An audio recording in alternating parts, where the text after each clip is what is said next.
This episode of the Jaguar Football Podcast is brought to you by Lorenzo's Tacos and Burritos, located at 1841 Old State Route 21, addicted to tacos.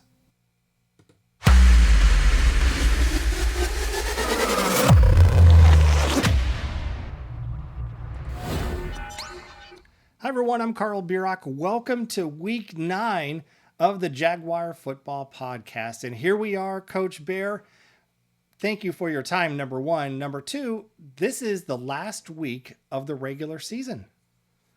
Yeah, time flies. It's especially when you're having success and and things like that. It's hard to believe we're already at senior night this week.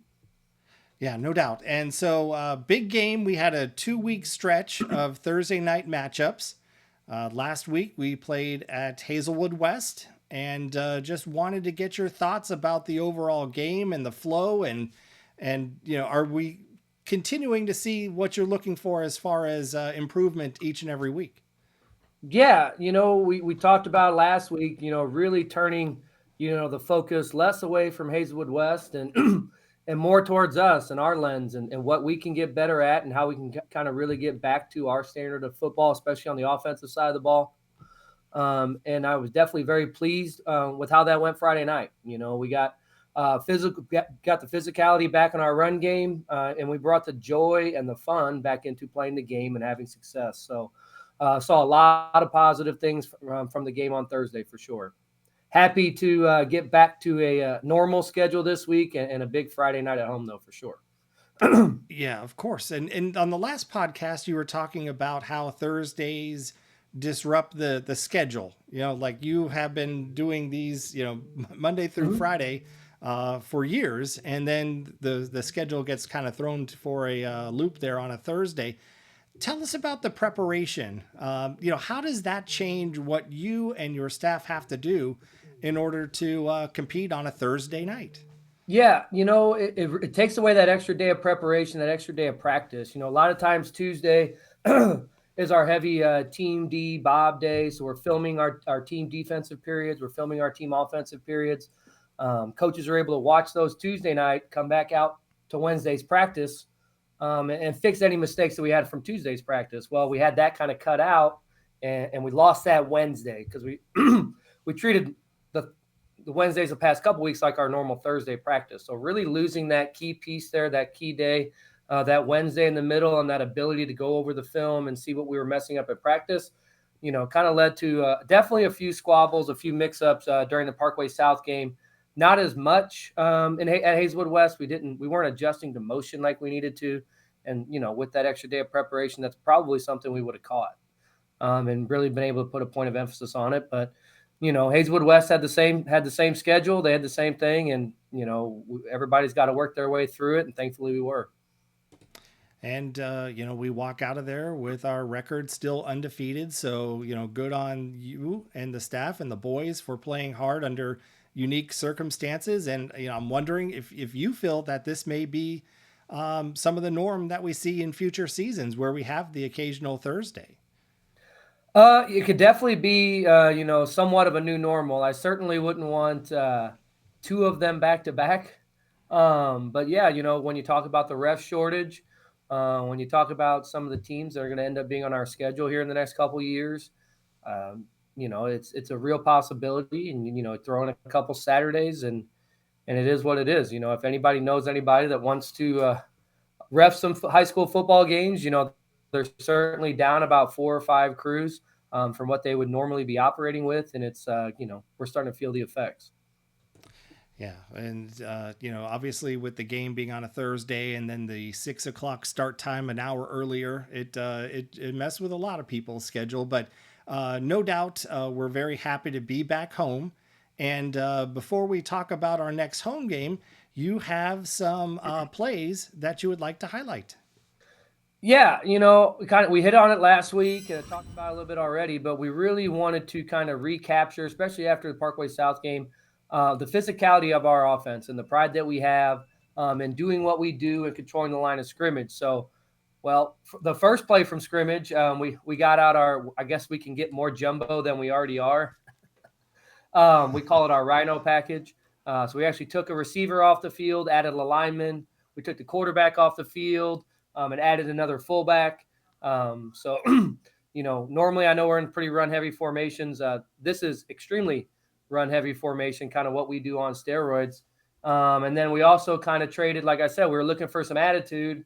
All right. We put two of our more physical or most physical defensive players in Dylan Lappy and Lucas Steinert on the offense to kind of help us kind of recapture that excitement, that physicality, and that rubbed off on the rest of the offense. Quite simply, everybody knows when we call for the Rhino package, it just kind of clicks a little different, and they get off the ball a little bit harder. So you'll see this play here, first play from scrimmage. We do a great job of just getting off the ball here, and I'll stop it here. Okay. All right. We do a great job of setting up a wall here. You can see all the butts here, setting up a wall here. And then all you're going to see is Brady Ambrose squirting out the middle. There he goes. He's working through that knee brace all day. He was sliding off. Guy almost got him on the heels. But we're able to start the game off with a 68-yard touchdown. And this is the part that I love to see at the end. Everybody's hooting and hollering. Everybody's celebrating. Let me go back to that. Okay. Everybody's trying to be the first guy in the end zone. Who could get there to celebrate with the back first? I love seeing all the big linemen. Everybody's running 70 yards to get down there. It's kind of one of those things. Winning is always special. On top of that, scoring points is always special. And that's something that we never want to forget. And it's certainly something that we want to continue to celebrate. Yeah, Coach, I'm so glad you showed that play because I didn't even realize who you had in for that package. That does make it very cool and very different to bring in some of those defenders to clear a path for Brady, and a great individual effort on his part as well. But that was cool that you changed things up like that. Yeah, we just were looking for that edge. I mean, obviously we know the defense plays was a serious edge. And we needed some of that to rub off on the offense last week, and mission success. Great play and great effort. Big gain there for a touchdown. And it looks like you have another offensive play queued up for us. Yeah, this play here, everybody loves a tight end touchdown, a big man touchdown. It's fantastic. Sometimes you are wondering, how does the guy, when you catch a ball, did the guy beat the guy guarding him? How did he get so wide open? Just kind of break this down a little bit. Okay, we're kind of in a different formation here.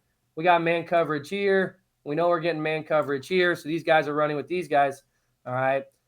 Man coverage on this side up here. Obviously, we can tell there's nobody left for, all right, our tight end. Okay, obviously very run heavy. It's going to be tough for this linebacker here to also be in charge of the run and try to guard Isaac Perry, who's slipping out here. All right, so sometimes you can get a guy open. Obviously skill helps, speed helps. Sometimes you're going to get a guy open by just the way you line up and some of your scheme. This is a great play here that helped Isaac Perry kind of spring wide open and get the first touchdown of his career. So you see that linebacker, his eyes go out to here. This linebacker's eyes are here. And Perry just kind of slips right in the middle. We got man here, man here. All right. And he's all there by himself. It's kind of one of these things where I've seen him catch a few balls at practice, but I've seen him drop a number of balls at practice too. So that ball's floating up in the air. You're like, oh, man, please catch it. Please catch it. I bet he's probably saying the same thing. 100%. 100%. Does a great job. Once again, we got big guys are happy. Everybody's celebrating. Could have done without the Gronk spike and the 15-yard penalty. But, once again, us just kind of recapturing the joy in scoring points and winning football games. If you can't get excited about that, there's something wrong with you.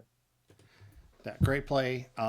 You nailed it. He was wide open and just a nice little new wrinkle to the offense. And so that play really busted open the game, I felt, at that point in time. And now we're looking at a defensive play. Yeah, at that time, it was a 14-7 game. Hazelwood West, big playability. We had talked about that. Everybody could see that the If you had two eyeballs, you could see that quarterback was very athletic, had the ability to score every time he touched the ball. They had previously just threw a 95-yard touchdown pass on us. So they have the ability to score at any place on the field. So what I want to talk about now, and we've talked about facing mobile quarterbacks. Obviously, we had the kid from Parkway South last week, the quarterback, the LB kid from Pattonville the week before, and then honestly one of probably the best athlete in the conference right now in number 3 for Hazelwood West. And it's kind of one of those things you talk about. Well, somebody's got to be when they break loose. Who's spying the quarterback, and what does that actually mean, right? Who's spying the quarterback? Well, when you're spying a quarterback, normally our linebackers would be getting to their drops here, all right, looking for hook curls, looking for anybody trying to come across the middle, and we'd be trying to pick them off. When you're facing a mobile quarterback, okay, we do what's called spy the quarterback. So, at this point in the game, this is what happens when we don't really do a good job. We got one linebacker staying in. You'll see how he kind of spies that quarterback. And then we'll get another linebacker. Sometimes you got puppy dogs out there and they forget. He gets to his drops, and you're going to see how we kind of lose the contain on him right here. All right. We got one guy, he's spying him, clearly spying him. Well, he's got eyes on him. We got one guy dropping. He don't need to be doing that. Quarterback starts to break loose, okay? This guy's fast. We're a step slow here. If we had our other spy right here, he's stepping up, and we're able to vice it, work as a V to keep this guy contained. Not able to do that. He scoots out for a cheap 20 yards, So spying that quarterback, what does it look like when it's done right? Okay. Two linebackers here. All right. Both their jobs. They repass. We're not getting to our drops this week. We're eyeing that quarterback. Okay. Now you see, hey, we got both eyes on the quarterback. Both guys are watching. Quarterback decides to go. All right. We do a great job here. If he cuts back, we got him right here. Quarterback's forced to throw the football. Now instead of a 20-yard gain, we're working with incomplete pass and fourth down. So really good job here of keeping eyes on the quarterback, spying that quarterback, and then coming up and force him to make a play when he breaks the pocket. Yeah. So with with the double spy, do they have offense kind of like what we're going to see perhaps down the road, even this coming week, or maybe even in the playoffs? Yeah, I mean, you never really know. It's kind of week to week, and honestly, throughout the game, we're saying, at one point we had one spy, and then we made, he was still breaking loose, so we made an adjustment. Hey, we need two spies. Now, if they start hitting us with crossers, maybe we start going back to one spy, and the other guy watching for crossers. Football games are chess matches. We make an adjustment, they make an adjustment, and that's really what sometimes we struggle getting the boys to understand. The other teams are being coached too. They have game plans as well. So when they make adjustments, they have some success. We have to be able to come back, get on the sideline, talk about it, and then make our adjustment. It's a chess match. It really is. There's a lot going on out there in that respect. And, we haven't been down on the scoreboard all year, and that's just kind of one of those things. And if we do when we do find ourselves, down on the scoreboard, we got to keep our minds right. We got to stay straight, get ready to make the adjustment, and go out and make a play. All right. With that, it looks like we have another defensive play queued up here. Yeah, this one here is really for anybody that thinks they want to be a Seckman football player or, wants to be on our defense. Got a lot of bigger body guys. Hey, coach, I want to play D-line. I don't want to play O-line. I want to do this. I want to do that. And we've talked a lot about our D-line and what we're looking for and the types of athletes we need to play right here. All right. Well, if you want to play defense, okay, I don't care what position, you got to have a motor where you don't stop until the play is done, until that ball carrier's on the ground, until he steps into the end zone, until you hear the whistle. You don't stop. And I'm going to show you our 3D linemen here. This is what it means to be on our defense. This is what it means to be a Seckman football D lineman. And really a great lesson for any young player on never give up on a play. If you're on that field, your feet do not stop. You are hungry for that football until you get there. It's a dog. You're a dog on a bone till you find it. So great play right here. I'm going to highlight it a few times here going through it. All right, so we talked about it. Quarterback, very athletic. He scoots through. All right. He's breaking free. We know we're not going to catch him. Oh, my goodness, goodness, goodness. Look at all this green space out here. We are in big trouble. All right.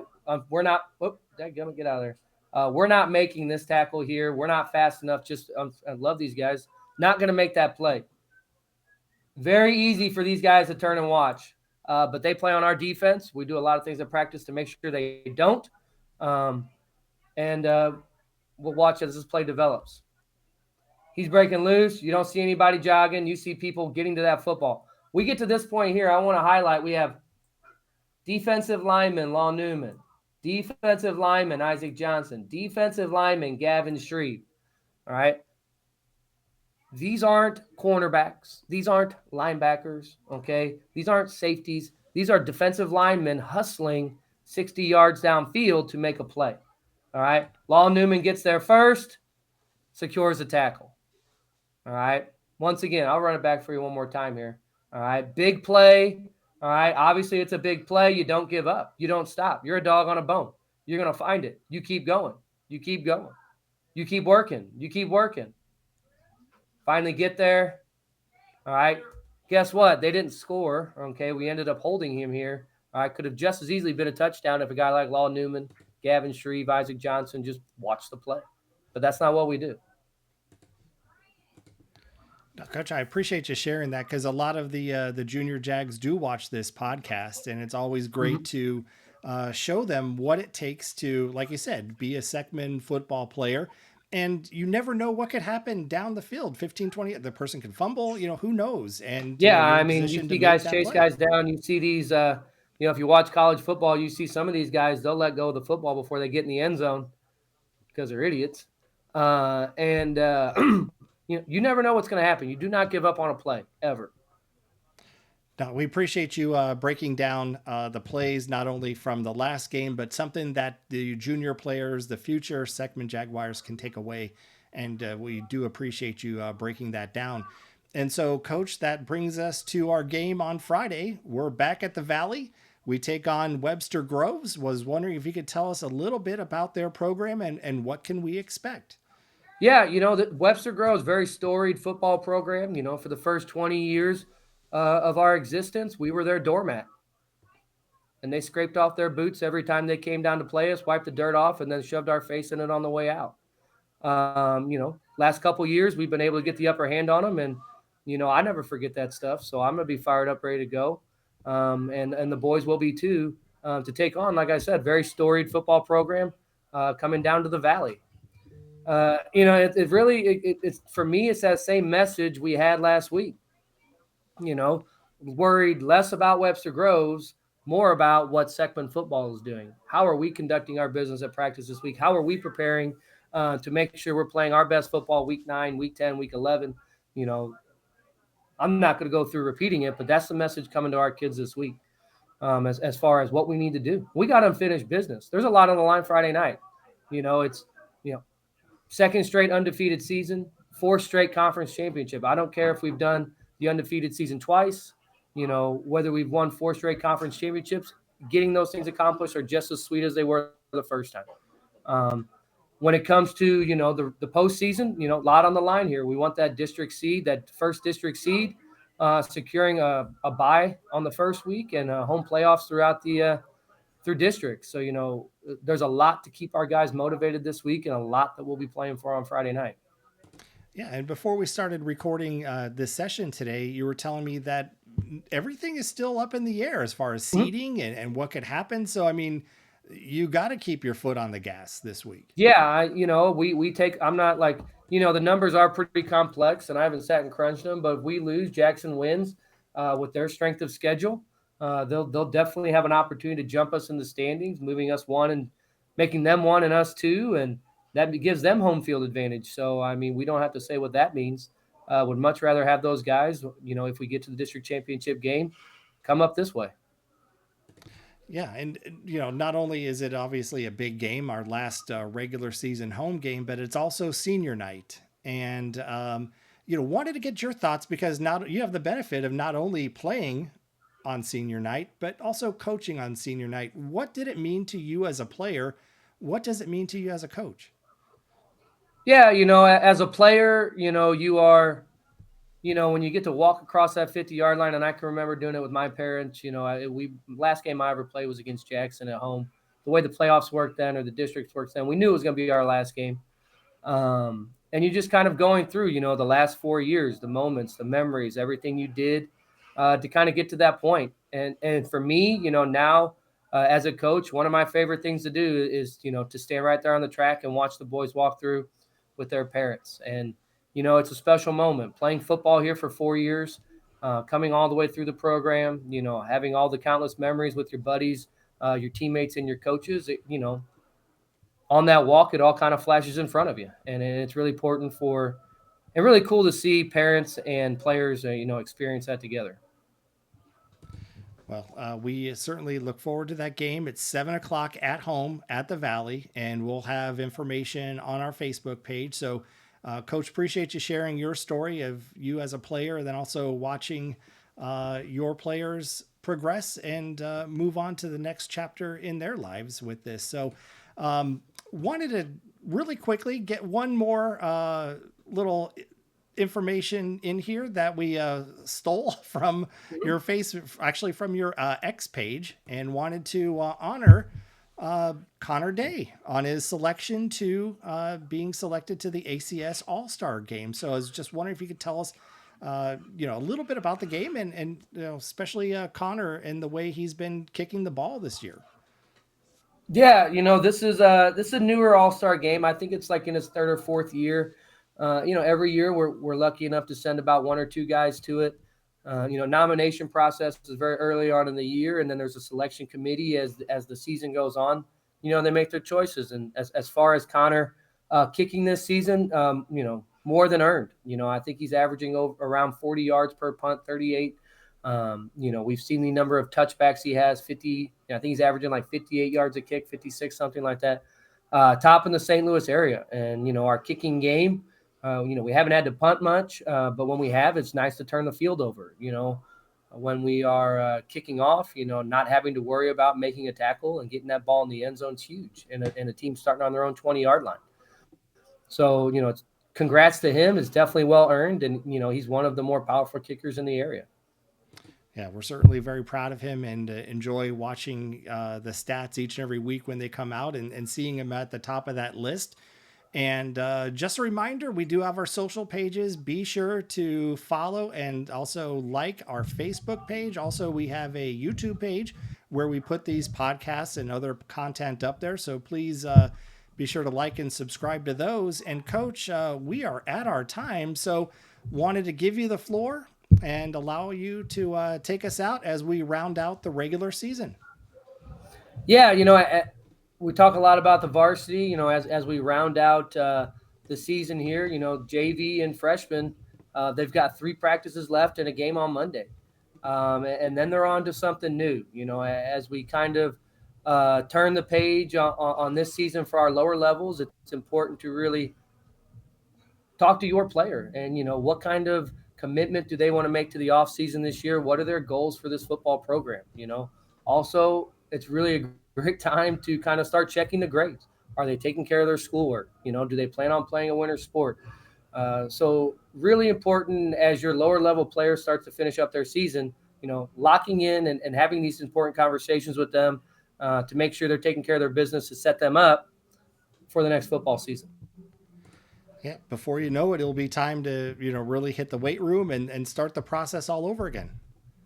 Here we go. All right. Well, Coach, thank you so much for your time, and we will see you out there on Friday night. And of course, roll Jags, and really appreciate your time today. Thanks, Carl. All right, take care.